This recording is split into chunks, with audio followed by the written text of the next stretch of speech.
If you served our country in the service of our military forces, would you stand up so we can acknowledge you? Would you do that?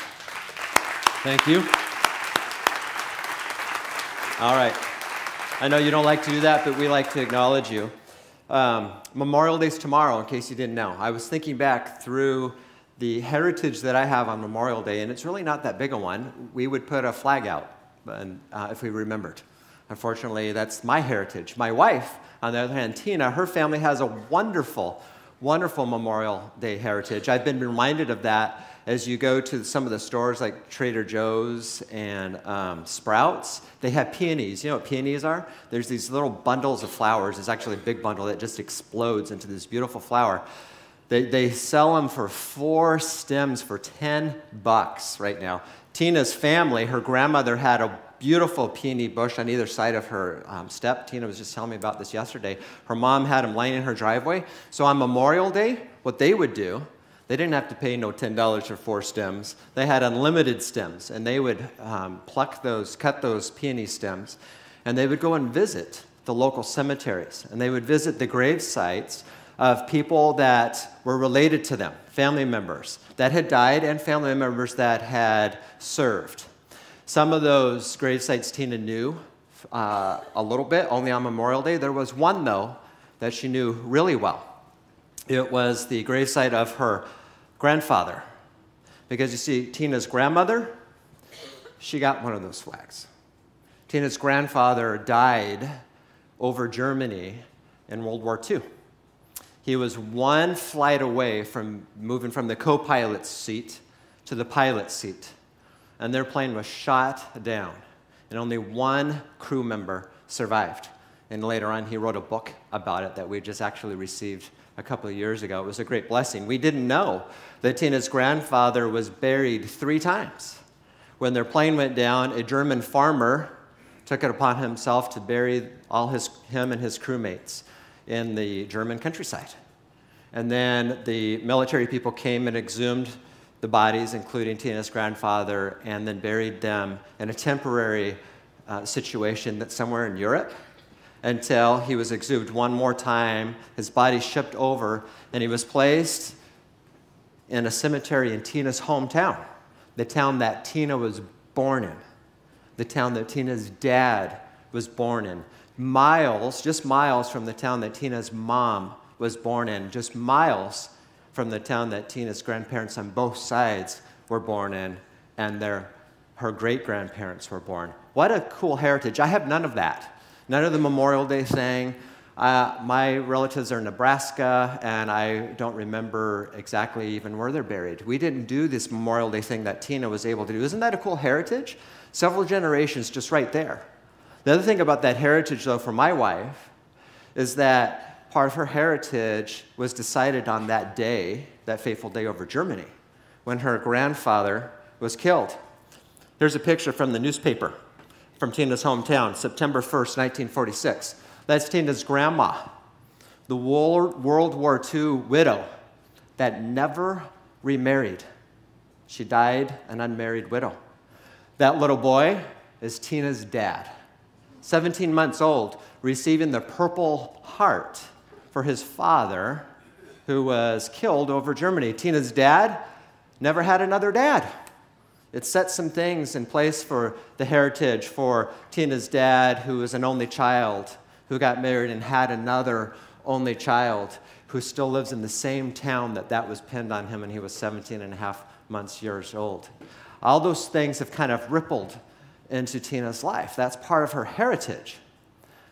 On a positive note, now that I got you all sad, is that Tina's grandmother, this World War II widow that you see in the picture, was a fabulous, fabulous woman that had peonies by her porch. She was very involved in Tina's life, all of Tina's life growing up. Tina, in her younger elementary years, would go to her grandma's house every day after school, and she would hang out with her grandma until her mom came home from work to pick her up. Her grandmother taught her so many good things, really valuable things. There's one thing that after we were married, I wish she would have learned a little better, though, that her grandma tried to teach her. We lived in an apartment. It did not have a washer and a dryer. So on Sundays, afternoons, we'd go over to Tina's grandma's house, the one that had the peony bushes right there, and Tina would do the laundry, and her grandmother was training her up how to be a really good wife back in the traditional ways. And so I would just sit down in this big old kind of rocker recliner, and I'd get a National Enquirer, which was really good reading for me. And Tina's grandma would make Tina make me a sandwich. You know, the canned roast beef, I liked it. So Tina would make the sandwich as I read the National Enquirer while she did the laundry. And then when I was done with the sandwich, Tina's grandma would have Tina bring me a whole package, those were the days, of soft cookies and milk. And so I would be a man, and I'd eat my cookies and milk with the National Enquirer while Tina, the woman, did the laundry. That only lasted twice, if I remember right. Tina didn't learn that lesson very well. But she learned other lessons very well from her grandmother. She learned a lot about life. That rippled part of Tina's heritage is about that. She learned about respect.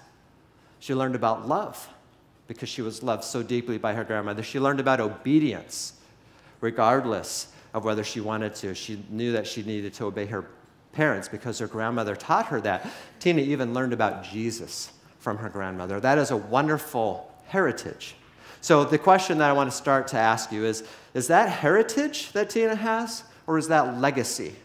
Have you ever stopped to think about the difference, heritage or legacy? I've been thinking a lot about this as we've been in this series, the 3-part series that we're in the last week of. So here's what I've come to. When I think of heritage, heritage is where we come from. Legacy is what we do with where we come from. Did you catch that? Heritage is where we come from. We don't have a lot of choices about that. Legacy is what we do with where we come from, and we do have choices. Heritage happens to us. We happen to legacy. Does that make sense to you? So in other words, and this is the main idea for today, if you want to write this down, a good legacy is intentional. A good legacy is intentional. It's on purpose. We get to decide. So today we're going to look at a passage in Genesis chapter 12. If you have your Bible, you can get ready to start there. We're just going to look at 3 verses. And we're going to look about a story where God establishes the creation and he initiates a legacy in a man named Abram, or who we've come to know as Abraham. It's the beginning of the story. It's kind of like the beginning of our faith story because he's the patriarch of our faith. That's who God came to first. God picked him. God came to him. God gave him a vision, and he started to create a legacy. So let's look at just these 3 verses together. The Lord had said to Abram, "Go from your country, your people, and your father's household to the land I will show you. I will make you into a great nation. I will bless you. I will make your name great, and you will be a blessing. I will bless those who bless you, and whoever curses you, I will curse, and all peoples on earth will be blessed through you." So there's 3 verses. So there's going to be 3 things that I'm going to share with you that I think are part of intentional legacy making. Because legacies are what we get to make choices about, things that we get to decide. What we're going to see through just a little bit, as I mentioned it briefly, is the life of Abram. He entered into this legacy. God invited him into this thing, and he engaged God. He took God up on his offer of this blessing. But he did some weird things. You can read this legacy creation that Abraham was involved in. It goes for 13 chapters. It starts in chapter 12, and his story, you've heard parts of it, he messes things up quite a bit. When he enters into the creation of his legacy, he does some weird things. He makes his wife be his sister, so she has to be married to someone else for a while. Things get all weird because he enters into his legacy a little weird, but God continues to bless him through parts of it because God made a promise to him. So it's a mixed bag. He messed up. He has successes. He has lots of failures, but God comes through because God blessed him and God made a promise. So we get to engage the legacy that God invites us to be a part of, but we need to be careful as we go through. So let's look at 3 things that can help us create a good legacy. So the first one, an intentional legacy builds on old things while moving toward new things. An intentional legacy builds on old things while moving toward new things. The Lord said to Abram, "Go from your country, go from your people, go from your father's household to this new place, to this land that I will show you." So if heritage is where we come from and legacy is what we do with where we come from, then parts of our heritage, just like Tina's life, parts of our heritage are included in our legacy. And unfortunately, that includes good parts of our heritage, and it can include bad parts of our heritage. It's kind of like this weird combination of the sins of our fathers visited upon the children. Scripture talks about that. So the bad part of our heritage can be part of our legacy, the things that happened to generations before us, that happened to our parents, that happened to our grandparents, that are visited upon us. Certain habits, certain sinful lifestyles, things like that are visited upon us, and that does become part of our heritage. But then we have to make choices about our legacy, which is standing on the shoulders of the generation before you. That's the weird combination. The sins of our fathers, but standing on the shoulders of the generation before you. And how does that come together? That is your legacy. So Tina and I, early in our life together, after we got married, we realized that we needed to be cycle breakers in our lives. We knew that early on. We love our parents, both sets. We want to honor our parents.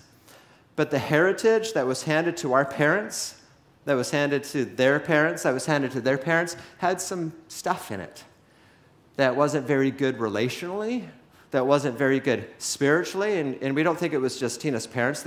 They weren't bad people, or my parents, they weren't bad people. They just had certain patterns that were handed down to them that we knew weren't good for us.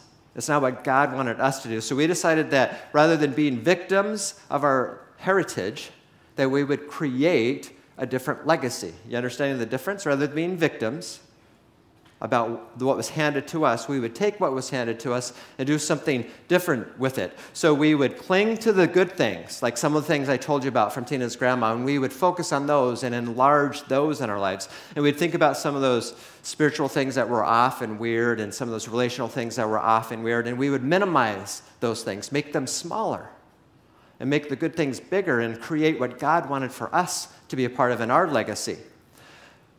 And we've got it right sometimes, and we've got it wrong sometimes. We've had good days with that. We've had bad days with that. It's been actually pretty hard. Sometimes it's super, super exhausting, in fact, to keep up that. We've been alienated a little bit from our families because they don't understand some of our boundaries that we have as we try to have a different legacy.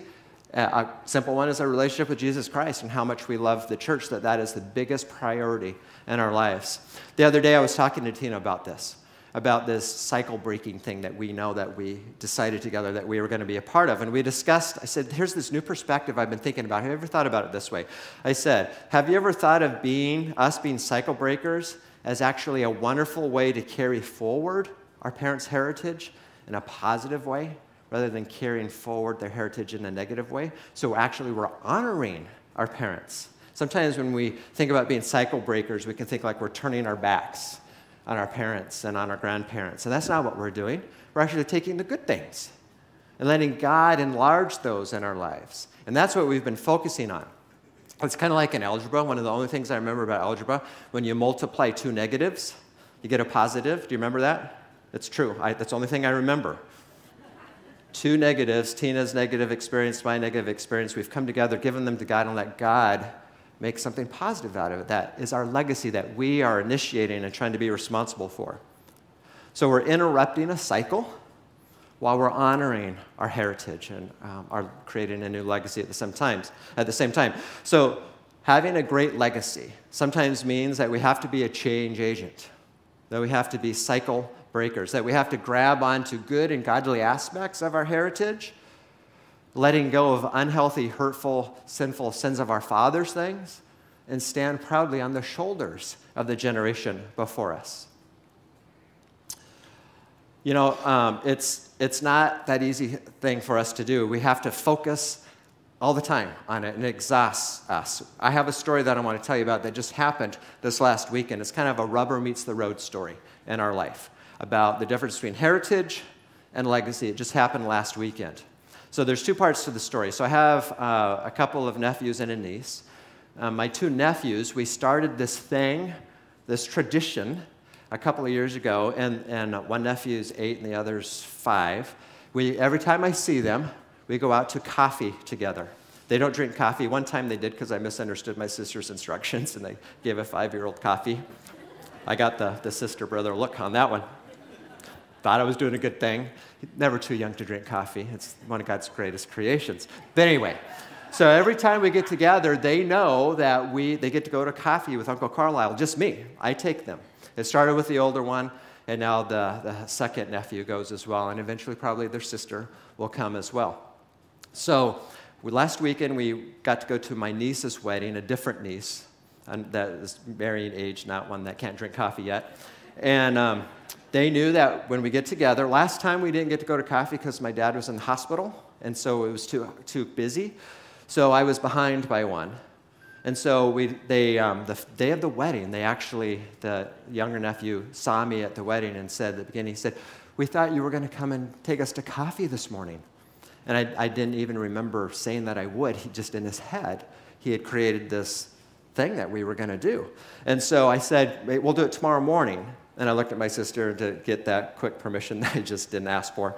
And she said, "Yeah, that's fine." So we had planned to go at 8 o'clock in the morning. The wedding didn't go till get over till 12 o'clock. And that's way, way past their bedtime. They have pretty structured lives. Okay, part one. Part two is, going to this wedding was really hard on us before we got to the wedding. I've shared a little bit if you've been around. I come from a broken home, a troubled upbringing. And so this niece and this family was the family that I didn't grow up with. A family that I sort of am a part of. Tina and I are sort of a part of this family, but we're not really a part of this family. And actually, in one of my small groups, I had people praying for us. Tina and I asked them to pray for us because when we go to a wedding, it kind of stands out. It's accentuated that we don't totally fit in to this family. It's stuff like when they do family pictures. We're only in some of them, and they actually have us leave to not be in some of the pictures.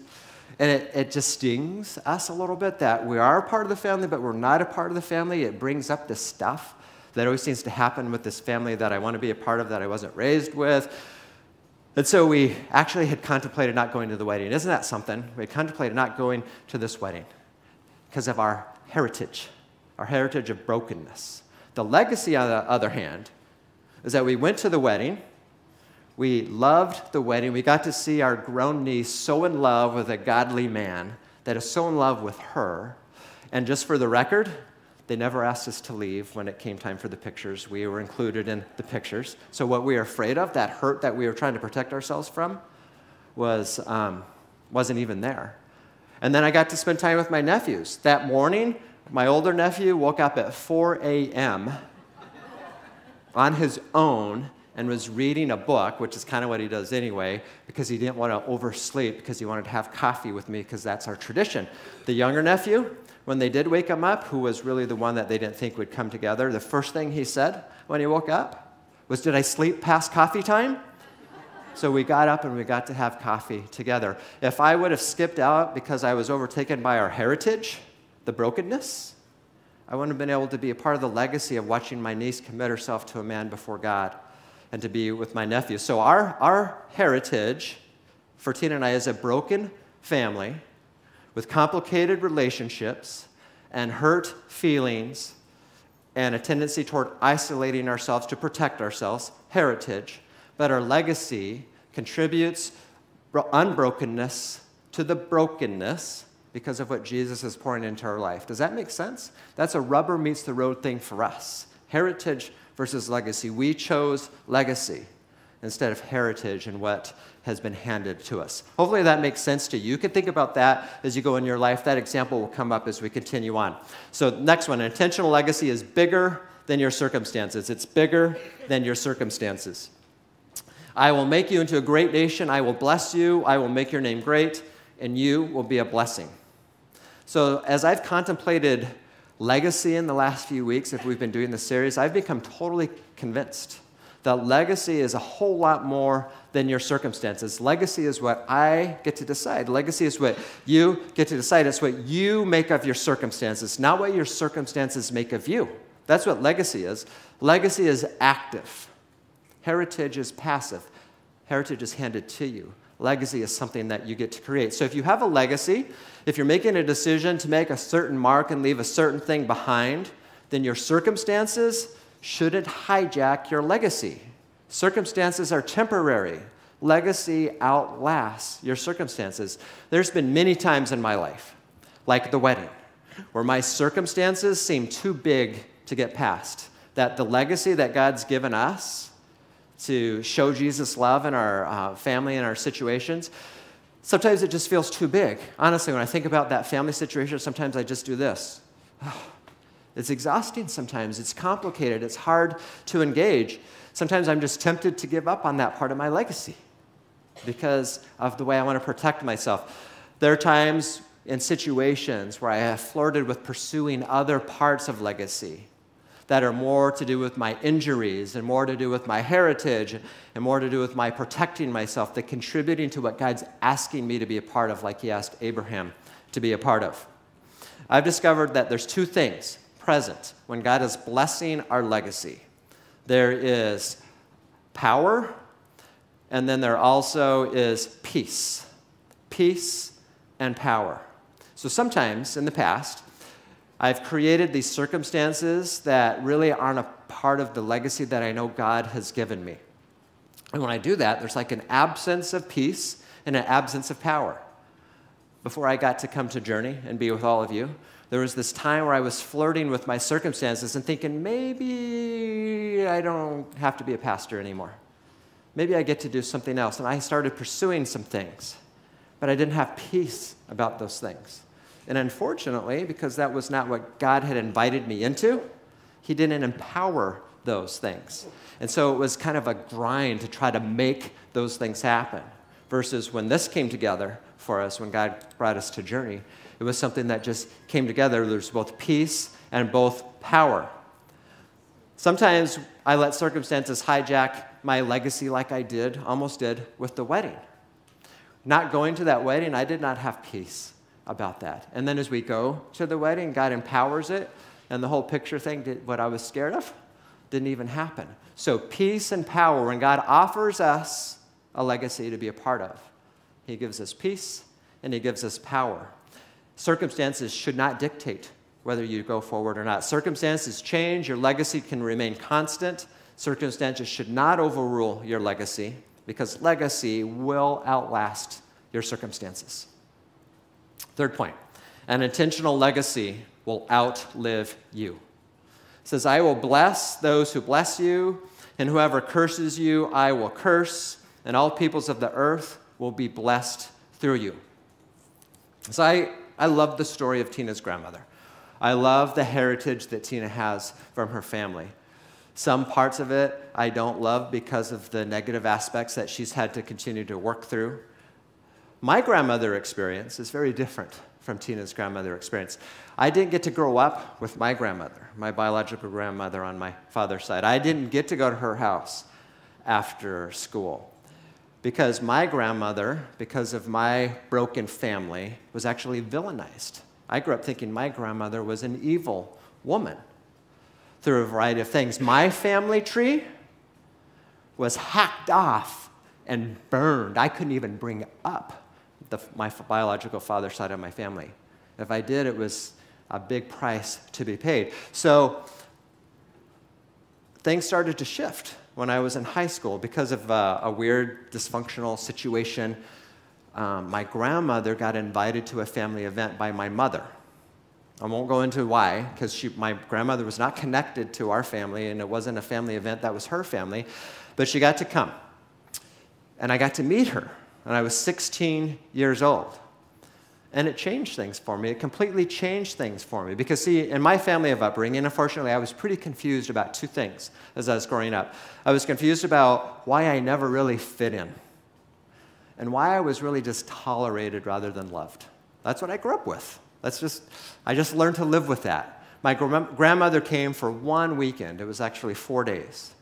And she blew all of that out of the water. It totally changed my perspective because she loved me. She actually adored me, and I could sense it. I had never experienced that before in my life.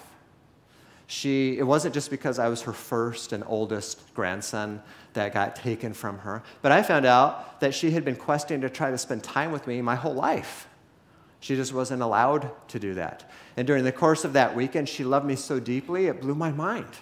I'd never been loved like that, never been adored like that. I'd just been kind of tolerated. So then she left. It was terrible. I was wrecked. I can't even tell you. As I was practicing this message, I had to tear up a couple of times because I remember that day because I felt like such a traitor because she was leaving. And this family that I didn't feel like I belonged to, I could never show my emotions that this grandma of mine that my mother invited for a strange reason, that I was feeling loved by her. I could never be a traitor to the family I didn't fit in with for this woman that made me feel like she fit in. It was so complicated, so confusing. And then I didn't even know if we would get to have a relationship from that point forward. But by God's grace, we did get to have a relationship. She continued to adore me and pursue me, and we had a relationship. And because of her involvement in my life, her unconditional love for me, when things in my fractured family became even more fractured, when I was 19 years old, she said, okay, why don't you just come up to Idaho? Why don't you just do like the Abraham thing? It's not what she said, but why don't you come up there? And so it was like Abraham. I was going to leave. To do that, I'd leave all my friends, which was more of my structure and love than my family was. Leave my family, leave everything I knew to go to this new land, to have new people, to be with a family that wanted me to be there.